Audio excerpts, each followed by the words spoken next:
I've ever been in my life. It's my scariest experience.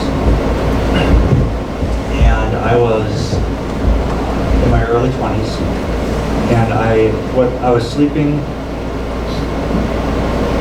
downstairs in a house that was built in a hill. So half the house, it's like the basement, half of it's underground, but half of it's not. And the half that's not, it's got this big picture window on the side of the thing or whatever. And where I was sleeping was a couch right next to the picture window. So this picture window right next to me. I can see the whole night sky. And the window is open. There's 3 smaller windows under the bigger panes. And they were open and I can hear outside. Well, so all of a sudden, I'm in a deep sleep and I'm lying like that on this couch. And all of a sudden my eyes pop open, turn my head like this, and I cock my head and look, and I see this thing shooting across one way, then another, then another, then another. And it looked like it was gritting something, or it was going really fast, shooting across. It was orange. I call it an oval. It was, but that's just because it was so fast. Anyways, so while this is going, and like I said, it's right out of us, having something wrong, wake up, open my eyes, and look, I see this thing gritting across, and I hear the neighbor's dog, and at first it was barking, and then I heard it whining. And right when it started whining, the aviary upstairs, from where I was sleeping, and aviaries where people breed birds, and the room above where I was had between 30 and 50 parakeets, cockatiels, cockatoos, those kind of birds. And they have a thing called night fright. And that is when something scares them while they're sleeping, then they start flapping their wings. They can't see what they're doing. So when 50 of them do it, it's like, you can hear it, it's really loud. It sounds like a bunch of grouse flying off. And all of a sudden I hear the birds have night fright. With it flapping their wings. It's dangerous stuff. They break their wings and stuff doing this. So, in my head, it's like, Kevin, you're in danger. Hide. And that's what I did. I got up and I went and I literally crouched behind a chair in the basement for probably there for like maybe 2 or 3 minutes. Just crouched. I felt naked. I felt vulnerable, scared. And I felt like if this thing or whoever knew that, was aware that I was aware of it, that it could do anything it wanted to me and there'd be nothing I could do about it. And I got a really unholy sense of it. I can't even tell you that it was a UFO as far as nuts and bolts. Technically it'd be more of a UAP, which is an unidentified aerial phenomenon. Anomalous aerial phenomenon. And because it was so fast, all I saw was the orange color, or like a creamsicle orange, is the best way to describe it. So anyways, the birds stop, the dog stops, the sounds of the swamp return, the crickets stop. By this point, I feel like, okay, go check it out. And I get up and I go, cautiously, and I look, and it's not flying around anymore. And that was it. It was gone. I never seen that ever again. I don't know what it was, but I know that it woke me out of a dead sleep. And I wasn't the only one. It wasn't a hallucination, or what one would call because other animals were affected. Like, it wasn't like I said, I wasn't dreaming. It wasn't because here you got the swamp is affected, you got the dog is affected, and you got the birds which are affected, and myself. So that happened. I just don't know what it was. If it was looking for me, or maybe it was looking for something or somebody else. like I said, I can't even tell you that there were, like, you know, when we see something like that, oh, UFO, it's got beings inside of it. Well, this thing could have been a being. It could have been a spirit looking for its next person to possess. I mean, it could have been anything. Absolutely anything. I don't know. All I know is that it was unholy. Because, like I said, my sixth sense was tricked. We all have spidey sense once. I'm sure, like, we can name once or twice in our life where we had a moment where something told us something was wrong, or, you know, that kind of thing. Well, you know, that happened. It woke me out of sleep, and it was just a real unusual experience. So that is, that's my scariest paranormal experience, is a UFO experience. Yeah, hi, I'm Tobias Whalen. And so we're sharing what, spookiest? Just Most meaningful, most powerful, any of those? Anything. Okay, yeah, fair enough. Well, yeah, so I grew up with a lot of weird experiences, actually. Kind of set me on the path that led into paranormal investigation.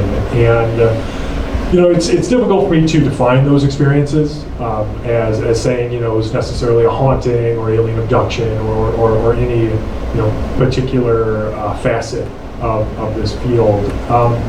But there were a lot of shadow people involved, and certainly a lot of high strangeness attached to that. So probably the oddest story came when I was in my early 20s, and I moved back in with my parents, you know, just sort of in that finding myself phase, I guess, and you know, getting ready to go back to college, and I was asleep one night, and ever since I was a little kid, I always slept under the covers. I was terrified to go to bed, just absolutely terrified, and that's because a lot of the strange things I would experience were often at night, you know, at bedtime, and so that kind of carried with me into adulthood somewhat. And so I know I was underneath the covers when I fell asleep, but when I woke up, it was the middle of the night, and I could see in my room, sort of through in the ambient light of the suburbs, you know, everything that was supposed to be there, just all of the normal bedroom stuff, my dresser, my shelves, everything. But then one thing that wasn't, it was a solid, a humanoid, a dark black shadow man standing next to my bed. And when I looked to my left and saw this thing, I noticed that its chest was about even to my head, which in and of itself was unusual, because you'd think if I turned to the left, I would be at about waist height to it. But it didn't take me very long to realize that the reason that was my particular vantage point was because I was floating about 3 feet above my bed. And at that point in my life, I had experienced some weird things. You know, nothing quite that strange, but certainly things that I had found scarier. And in that moment, I absolutely knew that I could move, and had already moved, because I had moved my head to look at it. But I felt like it probably wasn't a very good idea for me to move a whole hell of a lot, frankly. And I had the distinct impression that I had interrupted something, that I wasn't supposed to be awake for this. And so, as I'm looking at this thing, and again, it looked like the silhouette of a man. It wasn't unusual. It didn't have a huge head and a spindly body. It wasn't 3 feet tall. It was a normal, probably 6 foot tall shadow man. And this thing, it reaches its hand out almost comfortingly and puts its hand on my chest. I can still feel it when I think about this. And just like that, I'm lowered down to my bed, and this thing vanishes. And I lie there for a minute, naturally, sort of trying to make sense of this experience like anybody would. And, you know, I couldn't. But I knew I wasn't in any immediate danger, and I wasn't hurt. And, you know, after a lifetime of strange experiences, you know, I went back to sleep. You know, people ask me, you know, why didn't you freak out? Why didn't you go get your parents? Why didn't you do this or that? And, you know, I got to tell you, if my parents were going to believe me when I told them that crap, they would have before I was in my 20s. And so I knew where that was going to go. It wasn't going to go anywhere. And that's just the actual truth of it. And so, I lied there for a little while, and I went back to sleep. And that next morning, I woke up and remembered what had happened. I was going over it in my mind, and I was just like, my God, did that happen? And I realized, as I was lying there, that I was on top of my covers, and my covers were pulled up all the way to the pillow. That's certainly not how I had fallen asleep, and I couldn't make sense of it. So, you can kind of take that story for what you will. Kind of like Kevin, I didn't think it was any kind of like hypnopompic hallucination. It lasted too long. I wasn't paralyzed like one normally would be during an episode of sleep paralysis. Hell, if I was asleep then, I might be asleep now. That's how awake I felt. So, it's just one of those mysteries. Was it a ghost? Was it an alien? Is it a haunting? Is it an alien abduction? I don't know. I like to think that those circles form a very interesting Venn diagram, frankly. I guess food for thought. There's no satisfactory conclusion to this story, but it's a thing. It happened. So. I was living in South Florida at the time. I was in my early 20s, and I would be the type of medium that if any local paranormal teams requested a medium walk and they needed somebody that was close by, I would come out and volunteer to do the walk. So this particular walk thought was going to be like any other walk. I get to the house, and as soon as I step out of the vehicle, I automatically know that something's wrong. I don't say anything, and I go in the house and I meet the homeowners, and there's a team there. And the house was kind of like a ranch style. It split, it had 2 floors. And so I meet everybody and I start to walk. I walked the whole entire bottom of the house. I didn't pick up anything, everything felt fine. After a few minutes, I decided to go upstairs because I wanted to see what was upstairs. And the way the steps work in this instance is you walk up a set of steps and it goes on a curve because it's a flat step and there's another step. I put my hand on the banister and I start feeling this really, really just cold spot, like I stepped into a freezer. And it was at this point I look up, my hands on the banister, and there is a literal 7-foot tall black mass standing at the top of the stairs. I was completely frozen in fear. I couldn't speak, I couldn't move, I couldn't yell. After what seemed like an eternity, I felt a rush of cold air, and I felt that because this thing ran at me. I got picked up and thrown from where I was standing to the other side of the room. I smacked right up against the wall, screwed up my ankle. And it was at this point, I had the team helping me up, and I look up to see what the homeowners were doing. The homeowners were sitting there laughing at me. And the whole time that this thing is handling me like a rag doll, it's telling me that I had no right to come in and that it had every right to be here because it was invited. And at this point, I had to be carried out to the car because I couldn't walk. I had to have help. We got to the door. I say some choice words that I'm not going to say here because they weren't nice. And I said, you don't need people to come in. You don't need to bait people. If you people need Jesus. Left the house, figured that was going to be the end of it. A couple of days later, I started noticing cold spots around the house, little black shadows. It got to the point where this thing during the day would actually, even at night, would pin me up to furniture, or whether I was standing or sitting, and I would get the snot smacked out of me by this thing. It would last maybe a minute. I would even get scratches. It got so bad that I actually had to call someone from the local Catholic church, and I explained my situation, and he agreed to come in and do a blessing. And the same night, I decided to take a shower. Now, I'm the type of person, I wear blessed St. Michael and St. Benedict medals. I never take them off. They're part of my DNA.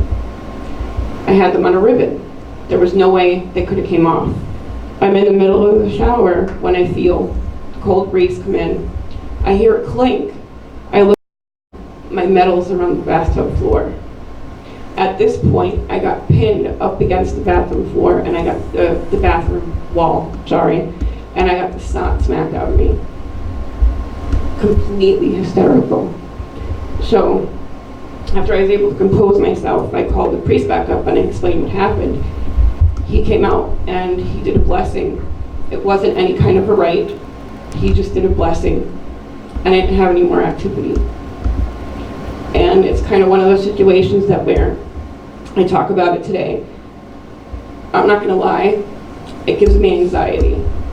But this affected me to the point to where we go to bed, I sleep with a nightlight in the bed, in the bedroom. I have to have a nightlight in the bathroom or some kind of a nightlight in the kitchen dining room area because I refuse to sleep in the dark. And instead of me running from this, I decided that I wanted to help people because I realized that there were people out there like me who were going through stuff like this. And I then took the proper training myself and started learning everything I could to become a demonologist. And lucky for me, my mentor, who just passed away last month, may he rest in peace, he took me under his wing. And at the time, he wasn't going to help anybody else because he was private. And so I trained under him for 4.5 years. And so now one of the things that I do, aside from the metaphysical aspect, is some of the cases we get are negative. And so for me, that was one of my scariest experiences. And it's just something that I'll never forget. And I can literally say that having that encounter took a little piece of me with it.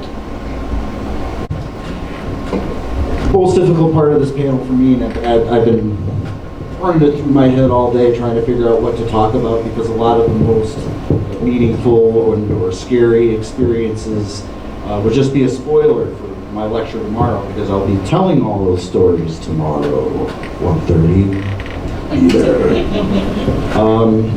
But I decided to share a different kind of experience. I've been in the paranormal for a very, very long time. I started when I was very, very young. And there was one point that I went to a paranormal convention that, if memory serves, it was in Harper College in Chicago. And this was before the television shows and everything, before it was all what it is now. And the thing that struck me the weirdest about this convention, because there was everybody there. You had the Bigfoot guys, you had the UFO guys, you had the ghost guys, and they were all fighting with each other. And I'm sitting here standing back looking at these guys like, are you kidding me right now? The UFO guy wants to fight with a Bigfoot guy, fight with a ghost guy? This is ridiculous. But there was this older gentleman there who was at the convention, and he came up to me and he was talking to me. And he said something to me that at the time I kind of thought was But what he said to me was, if you get into the paranormal long enough, you're going to find that UFO stuff, the Bigfoot stuff, the ghost stuff, the demons, angels, all that kind of stuff, there's a similarity. There's something that connects all of that kind of activity together. We treat it more, we dissect it and attack it from different angles, but there's something there underneath it all. I mean, if you want to get into shadow people, I mean, people report shadow people in crop circles. So what does that mean? Does that mean ghosts are making crop circles? I don't think so.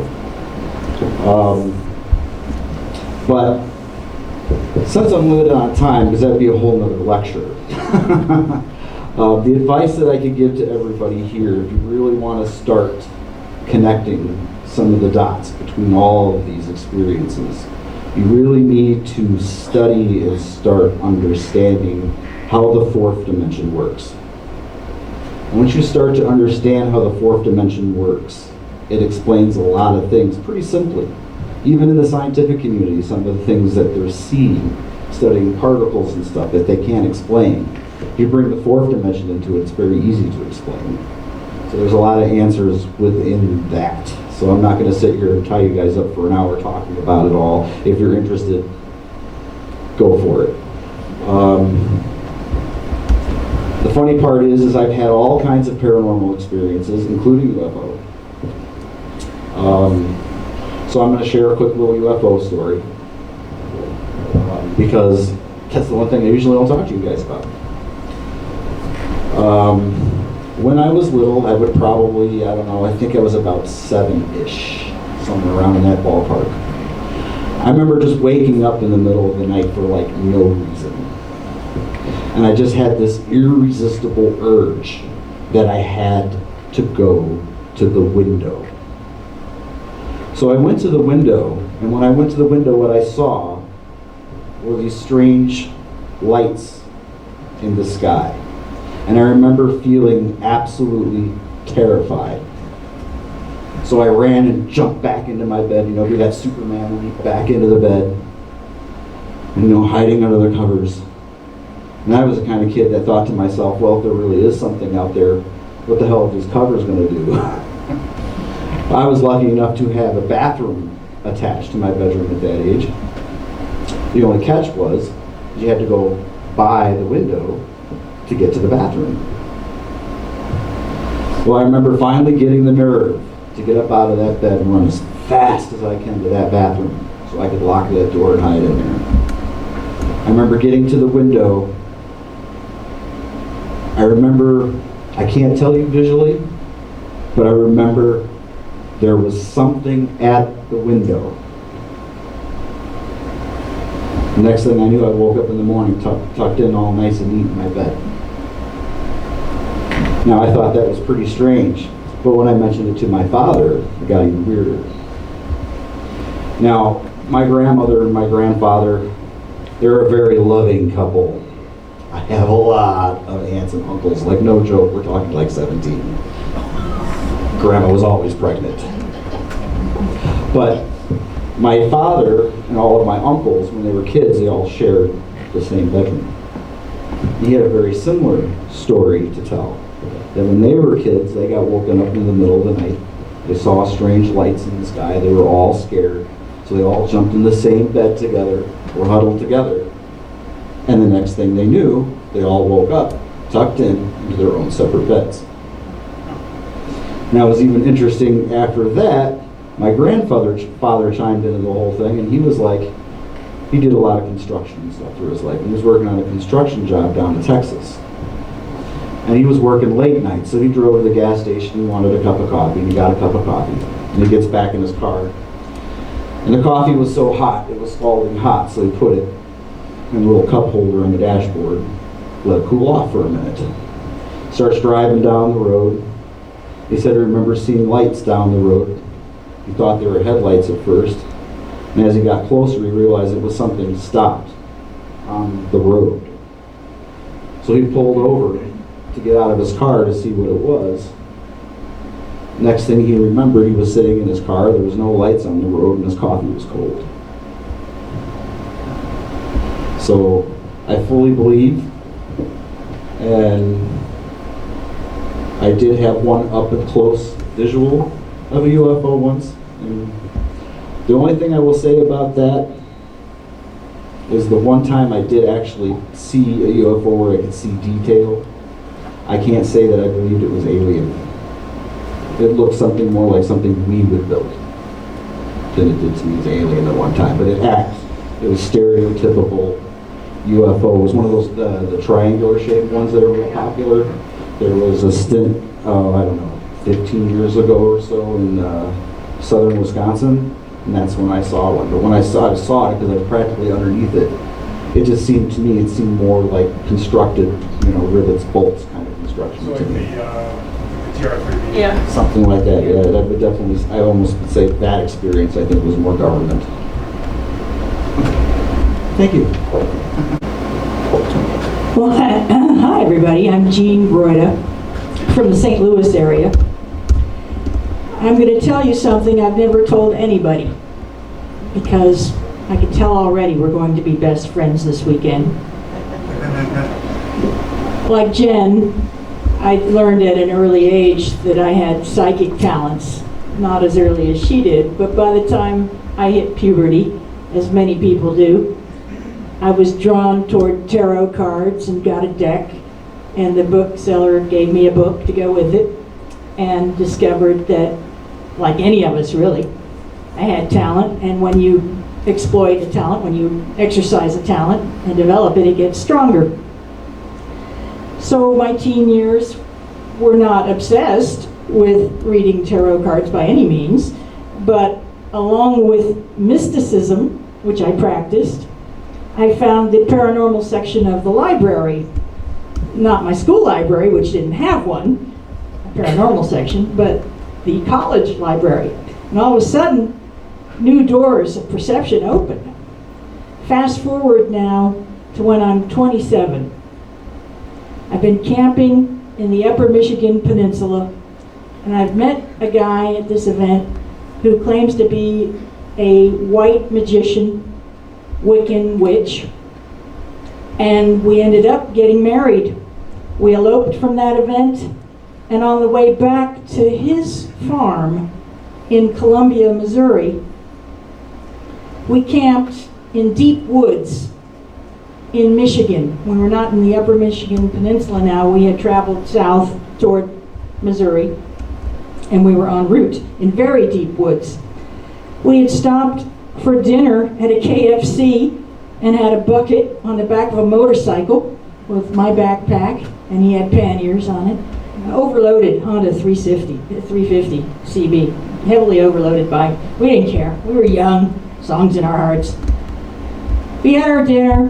We had a dome tent, put that up. It was getting dark. Had the headlights of the car help put the tent up. It was that dark. Had a nice dinner, couldn't be beat, just like the Arlo Guthrie song.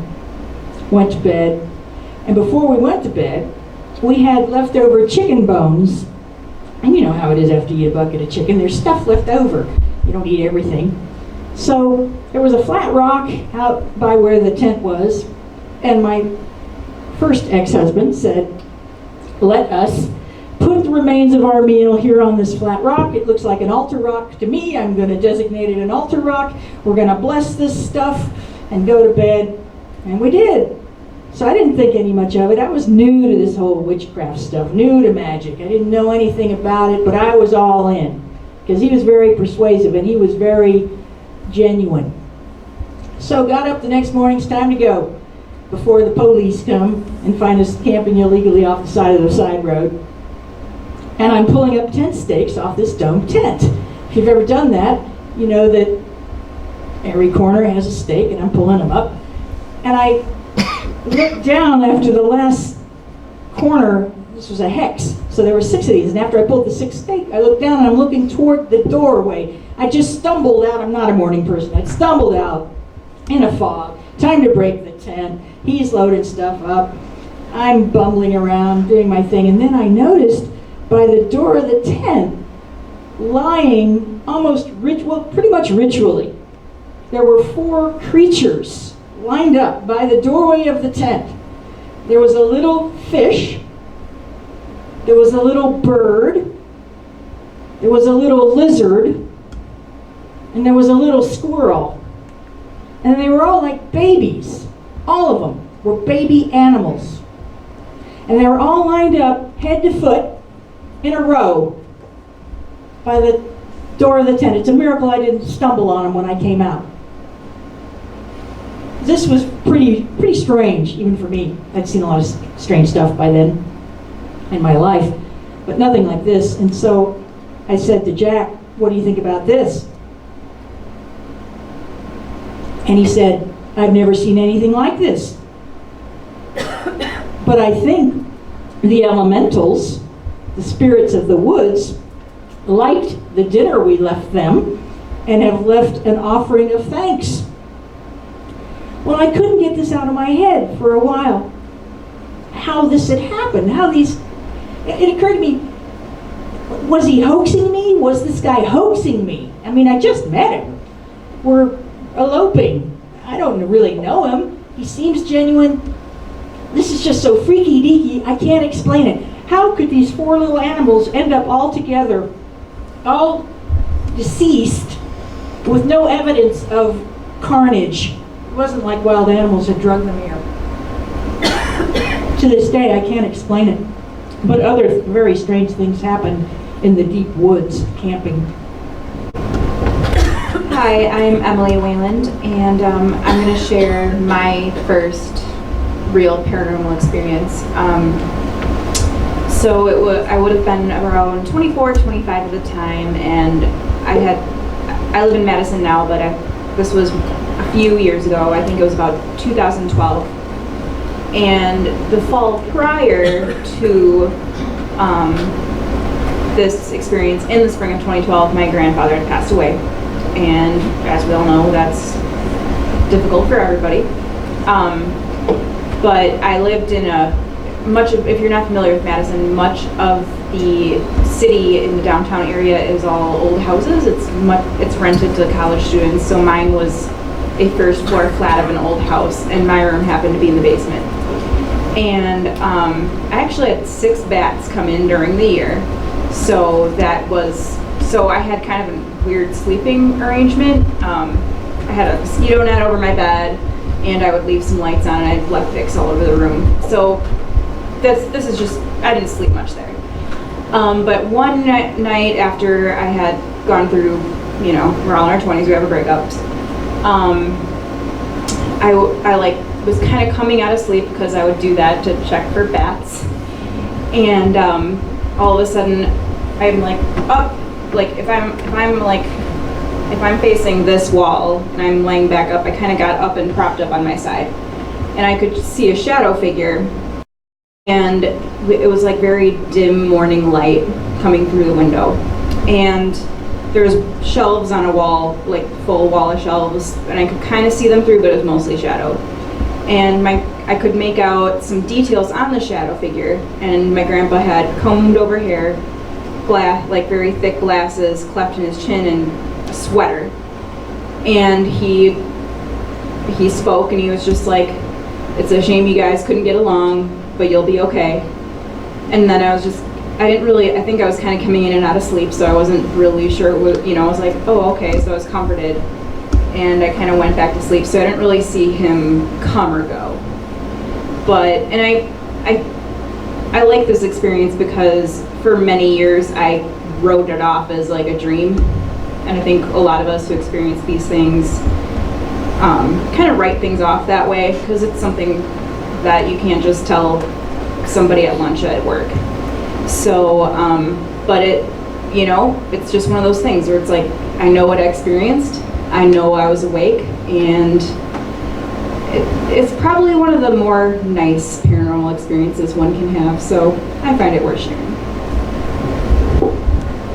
Yeah, it's nice to be able to end on like a heartwarming story instead of something terrifying, right? And that's one of my favorite stories too, honestly, because it is so touching, to have somebody come back. And I think that's a really interesting point too, how often, and I get this from witnesses a lot, after I'll talk to them. Some people do have a tendency, I think, to sort of dismiss their own experiences. And I think a big part of that is, kind of like what Emily touched on there, the fact that most of the people to whom I speak, like most of the witnesses that I interview, will literally tell me stuff like, "I'm so happy to tell you this story because I literally can't tell my own family or they laugh at me." And I mean, that's not to digress too much, but I think that's why it's important for us to talk about it, and why it's important for us to have, conferences like this. So